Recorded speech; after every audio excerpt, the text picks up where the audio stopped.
RMN Drama presents Kini ang akong suliran. Sa bugtong tuyo nga kami makaalagad kaninyo. Among gituyo pagmugna kining maong tulumanon nga pagatambagan nila ni Dr. ni Elaine Bathan nga mutabang sa pag-iway sa mga gumunhap ug kalibo nga inyong gihambin ilabi na sa punto legal. Kinisab si Dr. Rene Obra ang kaabag sa inyong suliran. Kini ang akong suliran. Kini ang akong suliran.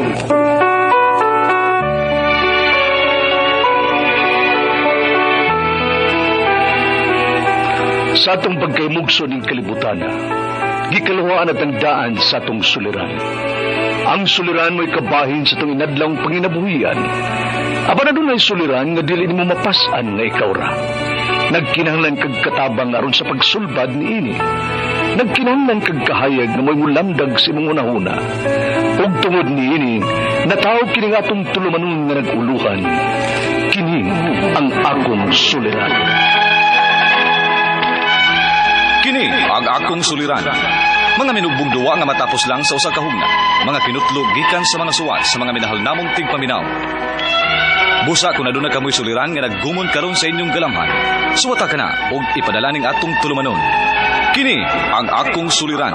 Aron kabuhatan ka na og duwa sa kahanginan ug pagatambagan sa mga bulawanang hunahuna. Kini ang akong suliran. Kini ang akong suliran. Sinumuat ni Teresa Tirul Soria, ubos sa direksyon ni Ingrid Miss Iver Tudaso. Dalit kaninyo sa RMN Drama.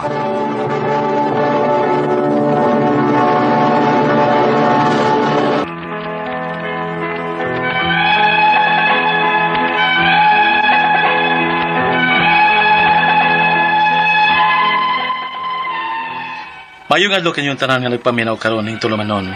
Kini ang akong suliran. Ilabi na kaninyo Dr. Rene Obra ug Atty. Elaine Bathan. Ingon man sa mga artista nga maghatag og kinabuhi nining akong swat suliran. Ako si Joel, 32 anyos, minyo ug may usa ka anak.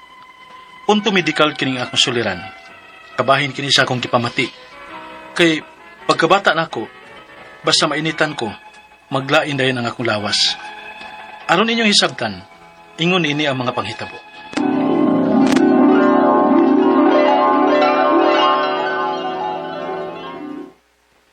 Nak, patuon ta si mong lula sa ila. Nga naman pa.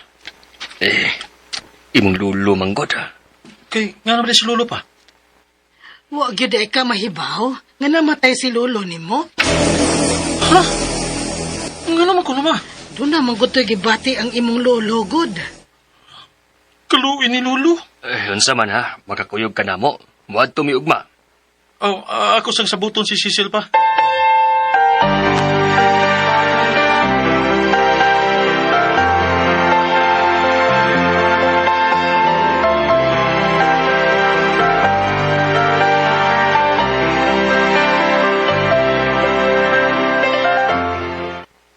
Nya mato ka?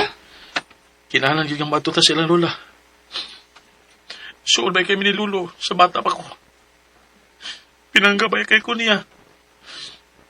Walang ganun din ko'y kalibutan nga nasakit na din siya. Kay kung naibawa pa ko, muduaw ko niya. Kanusa man mo mga to?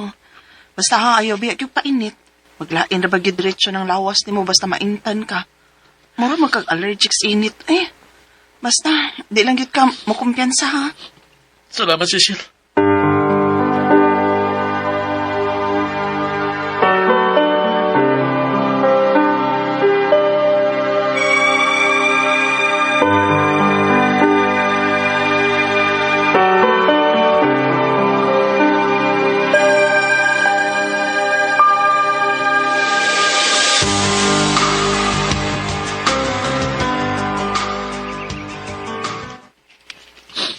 Lo, salamat sa tanan ha.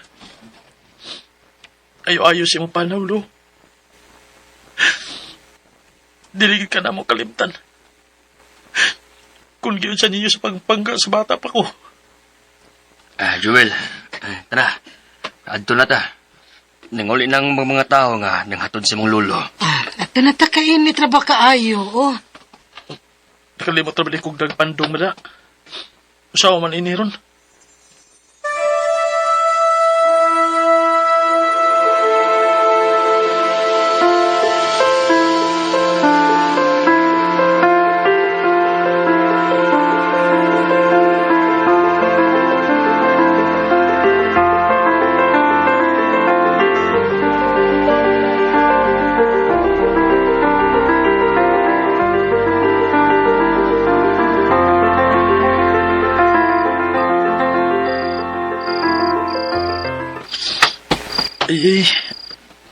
Agay. Oh, nga naman ka? Katog na Joel, kay gabiin na ba kayo? Di ko makatug. Kay labad king akong oo. Nainitan mangod ka ganin nagod. Nga no gikan ni pa no? Dili masag ko high blood. Kay normal naman ang akong BP. Daan naman gud na pagbata nimo, basta mainitan ka maglain dayon nimong lawas. Unya, ang una nimong bation kay paglabad si mong o. Wow, lagi pa. Masakya akong buhaton, no? Para mawa na ning gibati na ako. Grabe na kaya akong pag-anto sa ini. Joel.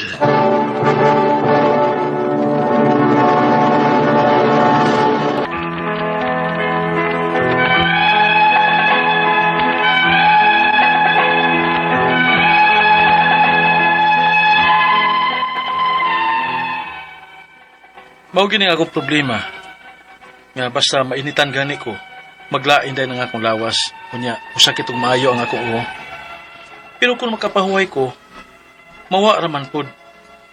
Og unya, ay, kasakit sa kong uho.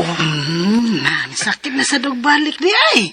Oh, ma, may grabe man yung kasakit ka ron. Medyo taas-taas magutong akong pagpainit ka ganina. Ay, Joel, nakainomdom ka itong pagbata ni mo, nga naparok ang imong o. Ha? Ha? Dako baya ang samad ato, o perting dugo ato. Napo, gusto katahi, tingalig mo o to hinungdan. Pero, di pa sabot naman ko sa doktor ato, ma. Nga, okay naman ko na to. Kay, wala man maunsa nga akong bagol-bagol. Ug utok niya to. Nya, pila na sab katuig ang nakalabay. Pero batiyon gyapon ako basta mainitan ko ug maglain ang akong lawas dayon. Ay, kung mauna, magpa-check up ng taoy. Kay paminaw na ako, dili na gyud na normal. Dili man sad ka allergy sa init. Og, tingali pod nga stress lang kaayo ka sa imong trabaho.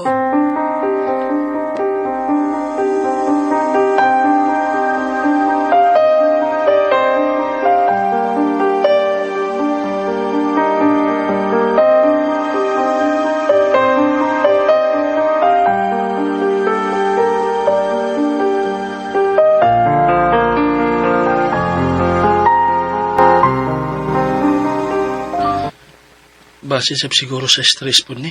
Kay basta ma-stress ko, maglabad man dahil ang akong uho. Pero sige gyapon kong trabaho. Joel? Oh, Kamusta naman ka? medyo nawa naman ang sakit sa akong uho na nakauli na ko sa ato, nakapahuway ko. May hinuon. Pero, unsa man ha? Wakay plano nga magpa-check up, ana. Aron sa pagsiguro pa. Musab lagi na akong magyunaw na. Eh, siyempre, gamay para bang atong anak. Mga kinalan ko nga, maghunaw na una, kumutabaho ba ko. Pero saan man na ito, nga pamunti quarter cup. Sige lang. Mangita lang ko tagpaaki, Kud.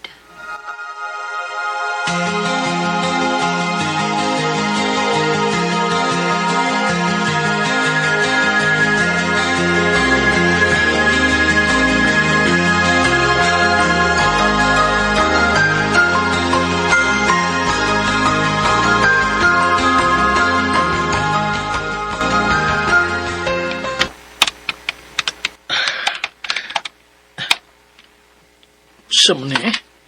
Kadugay na akong gamit sa computer. Sakit pa kong uho. Sa radiation ka na eh. Yay! Sakit sa kong uho. Cecil! Tawagin ko, sakit akong uho. Cecil! Joel? Joel, naunsa ka? Sakit yung uo. Ha? Tabagan ko. Ituyo ko nga akong pananaw. Oh, Joel!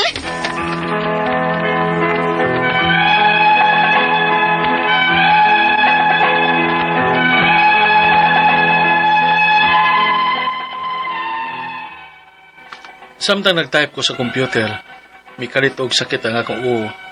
Nga, puting sakit agad. Pero sa diyang gipatumara kong tambal sa kong asawa, pagkataon-taon, nawa ra masabdayon. Mao nga, wala namin mo atog doktor. Ang akong mga pangutana, mao kini mo sunod. Unang pangutana. Sa una sa bata pa ko, naparok ang akong uo sa simento, o gitahi kini. Posible ba nga doon na kini kadaot ang akong uo? Kay magsige magsakit. Ikaduhang pangutana.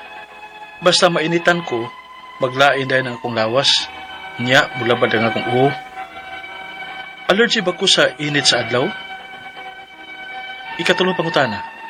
Kung mo sakit o maayo ang akong uho, paimnon akong tambal sa akong asawa. O pagkataon-taon, mawa sa dayon. Kung sa magkahinungdan ini, dili masag ko high blood. Ikaw pa to katapusan. Kung magpa-check up ko, asa masab nga doktor kumuduol. Gikapoy nagikugsig antos ini. Palihog tabangi og tambagi ko. Kini ang akong suliran, Joel. Mayong adlaw mga suking tigpaminaw din sa tong programa, kini nga akong suliran. Ani na sab ako, si Dr. Rene Obra makiguban kaninyo karong adlaw. Ako motambag sa inyong mga medical, psychological, emotional, behavioral ug mga drug-related yung mga problema kay medical doctor, psychiatrist ug drug addiction specialist man ako.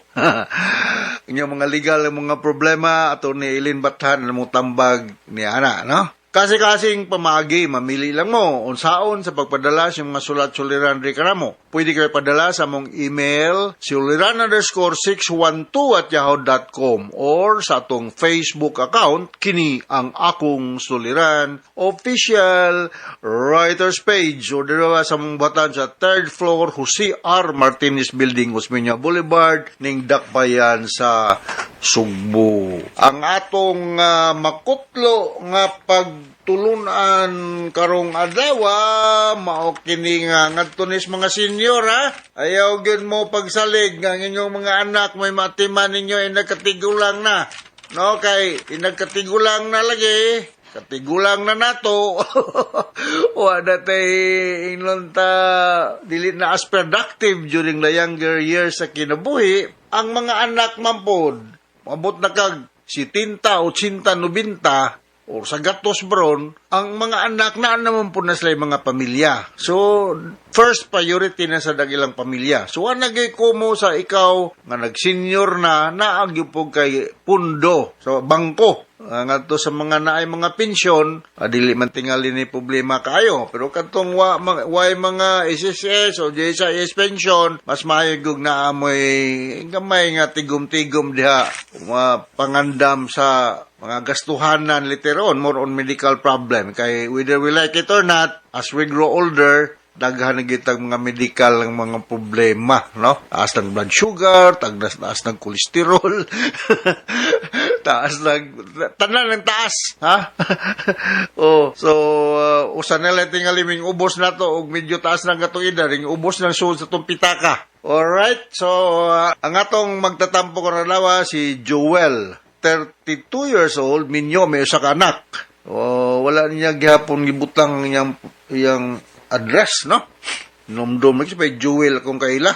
Di ko kailang Joel diya sa Green Hills, San Fernando, no? Musta naman dahil yung mga kanding na Joel, dagara, yung baka, si Pitoy, o si Eric, o si Lorna Manugas da, sa Sangat. Atong mga kanhi mga empleyado diya sa Vicente Soto Memorial Medical Center niya nagkatanawan ako ninyo mga ngan.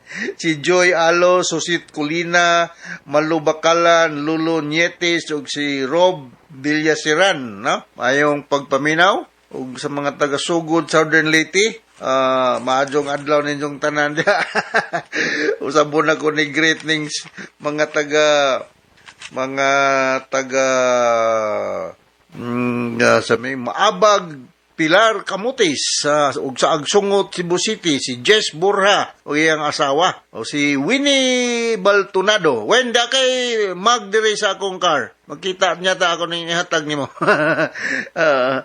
Uban-uban ni si Winnie Baltonado ni Ma'am Gigi Olis, no? Atong presidente sa Council of Lions Club President, no? Kining uban sunod na naman pod, no? Kay para taas-taas akong mga istorya sa problema ni Joel, no? So unang problema, unang pangutana ni Joel, sa sa bata pa ko, naparok akong ulo sa simento og gitahi kini. Posible ba nga duna nay damage na ang akong ulo? Kay magsigi man og sakit karon. Kuan na edad ni Joel, 32, nga bata pa ka, dugay-dugay na to, more than 20 years ago, no? Dili ta maka-roll out nga kay damage sa to, pero 20 years ago, murag dili na tingalito may hinungdan kanong musakit ang imong ulo. Duhara ka klase nga nung mulabad man ang atong ulo or masakit atong ulo. Due to stress, kay makakos man stress ug contraction sa mga muscle sa atong head area, especially the occipital muscle, kanang likod bitaw sa atong liog. Manindot ka na pisil-pisilo nga may stress ka, gikapoy ka. Daghang kag problema sa opisina, magpamassage mo na inindot. Another reason is migraine. Kung sa man ang migraine makakause niya siya sakit o labad sa ulo, kay naay abnormalidad sa pagdaloy or pagdagan sa dugo dang area due to many reasons, no? Injury, sa imo kay naparok man ka, infection, tumor, whatever, no? So, kining mayong posible ba? May ko possible. But considering the duration or ang kadugayon na netong hito bagay bata mangkakanyan to, murag dili na siguro to may hinungdan. Kay kung mo pa to hinungdan, basin og na kay mga neurological deficit, no? Dili magkakamaglisod og istorya, di magkakamaglisod og lakaw, whatever. So, wala na to siya. Joel, no? Kalimti na tong naparok ka. Ako, kadaghan ko naparok. Naigo kanina akong ulo og kanang kuwan sa syatom. Kako kanang dula sa una syatom. Kanang bunalan ng kahoy nga gamay sa taas nga kahoy niya. Wala ito dula no sa una ito sugod Southern Leyte, syatom, hasta diri tugpa ang kahoy sa kong ulo. Perting dugo. Okay naman, buhi pa man ko andun karon. Okay, kaduhang pangutana. Basta mainitan ko, maglain dayon ang akong lawas, mulabad ang akong ulo, allergy ba ko sa init sa adlaw? Sobra sa init, no? Kita na kinanglabi ang init sa adlaw, kay kanang init sa adlaw, naghatag na to og vitamin D. Pero kung sobra ra po ka mainitan, ma-heat stroke ka. Remember, our normal body temperature is 36.5 to 37.5 degrees Celsius. More than that, pwede ka mag-heat stroke, kung 39, 40, no? Mga na nga, sobra kainit ng panahon, kung as much as possible, maglikay ta nga, dili ta ma-expose directly sa init sa adlaw. Ito, allergy ka, I don't think so, no? Kuhan lang yun. Ayaw lang po pagpainit. Kung pananglitag na agad kay buhaton nga, kinanglang yun kang ma-expose sa init sa adlaw, magkalo, good, no? O magmotor magani ka, mag-helmet, no? Kay, ako maning ako usahay mag-travel ko magkalo-kalo man ko. Matabunan sa lang atong mga pahak dia o atong mga gray hair kung naan man gani. So mao na nga do not ang kining allergy lahir man gunigod kay makakaon kag mga hyper allergenic nga mga pagkaon or ma-expose sa mga pollens, dust o na aso. Ako allergy, no? Ngani karon gani na ako na butoy-butoy ni akong siko kay na allergy lagi. So if obserbahan mo nga allergy ka, not because of the silaw sa adlaw, but because of some other reason, you can take anti-allergy medication. Ang common diya ng mga Hismanal, diphenhydramine hydrochloride or Benadryl, cetirizine. So, mao na kasagaran na loratadine, mao na yung kasagaran na kung i-prescribe sa kong mga pasyente nga na allergy for whatever reason, sa food or sa environment.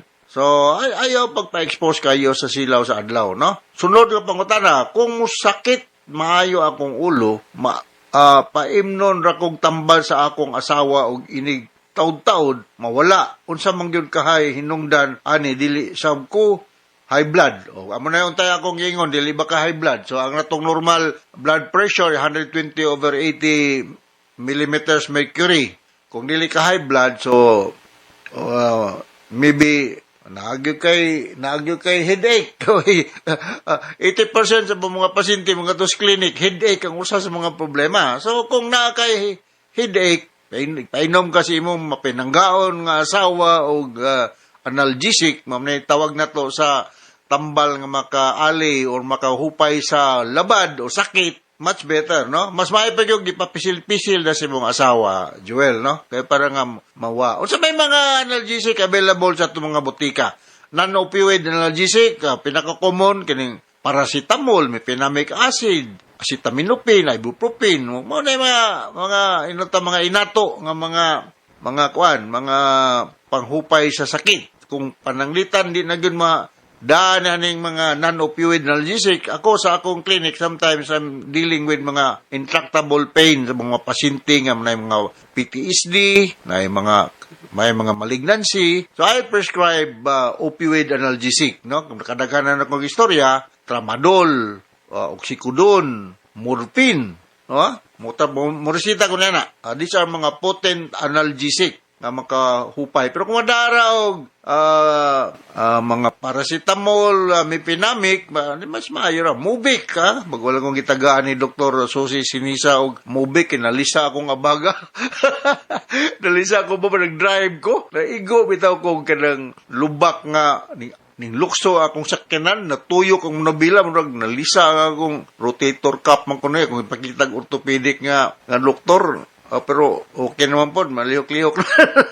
So, you can take analgesic anytime, no? Sunod na concern, kung magpa-check up ko, asa man sab ko mo dool, gikapoy na kung antos na akong problema ko, no? So, any medical doctor, no? Not necessarily nga neurologist. Pero kung neurologist, mas maayo. Pero any medical doctor can prescribe you an analgesic, no?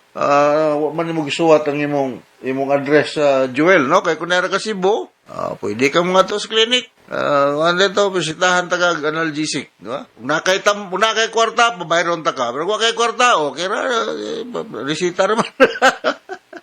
Okay? So, papisil-pisil na si mong asawa, no?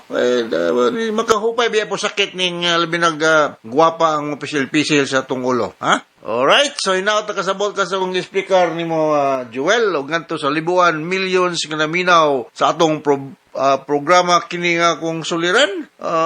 Thank you very much. Asa naman itong lista nako sa mga taga San Ramon, sa to? Don Ramon Abuitis. Katong nag-medical mission, magod mi dito, bago lang. Pero to, Don Ramon Abuitis Foundation. Sa may Danau, naman to, nawa man. Anyway, sa Ginsay, ha? Kanang barangay Ginsay, Ramon Abuitis Foundation, ha? Danau City, diha may bagulang mi diha. Nagkuan mi, medical mission sa Lions Club International, ipanguruhan ni Danny Donairi, ha? So, dito mi, nawa mo to akong lista. Basta kay maayo na siya. Perminis lang minaw na to ako lang tong kuanon sir. Basta asa to nabutang tong listahan sa inyong mga pangalan. Pero nga to sa tanan nga mga pasyente o staff sa Ramon Dorano Foundation sa Barangay Ginsay. Ako si Dr. Rene Obra. Usa ko sa mga Lions. Diha natong usa tong adlaw bago lang. Salamat kayo sa makanunayan ng pagpaminaw sa mga RMN program, no? Okay, so gikan re sa among estasyon. Once again, ako si Dr. Rene Obra. Thank you very much. Hantod sa atong panagtigom-tigom sa sunod. Hasta la vista. Bye-bye!